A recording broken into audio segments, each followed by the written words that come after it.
پرسوں ترسوں یوٹیوب پہ سرچ کر رہا تھا, اس میں ایک ویڈیو تھی, اس میں بتایا کہ امریکہ میں ایک بہت بڑا باڈی بلڈر جس نے پتہ نہیں کتنے انعامات جیتے مقابلوں میں, اور ایک دن وہ رنگ میں آیا اور اس نے پھر بتایا کہ مجھے کیسی خطرناک, ہاں اس کو بلڈ کینسر تھا. اب آپ بتاؤ اس نے امریکہ کے بلڈر ہمارے بلڈروں کی طرح, ہمارے تو جس دن 4 انڈے کھا لیں تو سمجھتے ہیں کہ ہم دنیا کے سب سے بڑے, اب ہم سے بڑا تو کوئی ہے ہی نہیں کہ 4 انڈے کھائے ہم نے, تو یہی ہوتا ہے نا. تو وہ لوگ تو چونکہ, اور یہ ہماری خوبی ہے کیونکہ ہمارے پاس دنیا میں اور بھی کام ہے. میں نے کسی بلڈر سے پوچھا, میں نے کہا یار امریکہ کے اتنے بڑے بڑے بلڈر ہوتے ہیں پاکستانی, انہوں نے کہا پاکستانیوں کے پاس باڈی کو بلڈ کرنے کے علاوہ اور بھی غم ہے, رمضان بھی ہے, حج بھی ہے, عمرہ بھی ہے, ابا کی خدمت بھی ہے, امی کی خدمت بھی ہے, بیوی کا خیال بھی ہے, بچوں کا خیال بھی ہے. گوروں کے پاس کرنے دھرنے کا کوئی کام ہے ہی نہیں. تو جو بلڈر ہے وہ بلڈر ہی ہے, اس کے باپ بھی باڈی بلڈنگ, اس کی ماں بھی کیا ہے باڈی بلڈنگ, یعنی وہی سب کچھ ہے. اس کا خدا بھی وہی, اس کا رمضان بھی وہی, اس کا حج بھی وہی. اس کو حج کا ثواب بھی باڈی بلڈنگ میں ملے گا, جب عمرہ کرنا چاہے گا تو اور تھوڑا سا ویٹ اٹھا لے گا, صحیح ہے نا. تو وہ کہہ رہے ہیں وہ 24 گھنٹے ان لوگوں کا کام یہی ہوتا ہے کہ جب کوئی ہدف ہی نہیں ہے نا سامنے, تو ہدف یہ کہ میں نے اپنی باڈی کو بلڈ کر کے دنیا کا چیمپئن بننا ہے. تو اب وہ صبح گھسے گا جم میں, پھر پولیس آئے گی اس کو نکالنے کے لیے, باہر آ جا بھائی بہت ہو گئی ٹھیک ہے نا.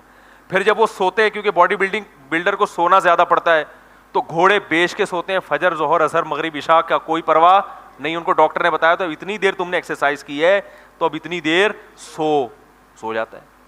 ہم سوئیں گے, ابا آگے ایک لات مار کے اٹھائیں گے, اٹھ بے تجھے میں نے انڈے لینے بھیجا تھا, کیا کر رہا ہے تو, کیا خیال ہے بھائی, اب جنت بھی ہے نا, اب جہنم بھی ہے, تو ہم اٹھیں گے ابا کیا مسئلہ ہے.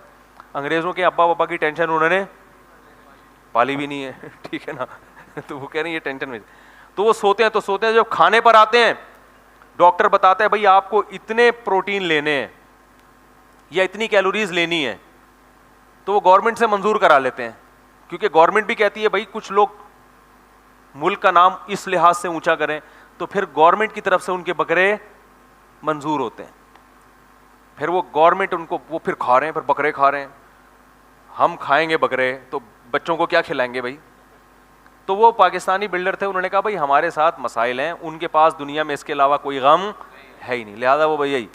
تو میں یہ کہہ رہا تھا, دیکھو امریکہ کا اتنا بڑا بلڈر جس کے پاس اس کے علاوہ کوئی غم نہیں, اس نے صحت کا کس قدر خیال کیا ہوگا, جس کا ہدف اور جس کی کامیابی کیا ہے, وہ کامیابی اسی چیز کو, اس کی جنت بھی یہی, اس کا حج بھی یہی, اس کا عمرہ بھی یہی, تو سب کچھ یہی ہے. تو اس نے کتنی اسٹرگل کی ہوگی, ویکسینیشن بھی چل رہی ہوگی, ہر طرح کے حفاظتی ٹیکے بھی لگ رہے ہوں گے, ساری ویکسینیشن بھی مکمل, اور ہر وقت ڈاکٹر آ کے چیک اپ بھی کرتے ہیں ان کو. تو فری جب دیکھتے ہیں نا گورنمنٹ کوئی اس شعبے سے مخلص, تو گورنمنٹ خود ان کو پھر جو ہے وہ پروموٹ کرتی ہے.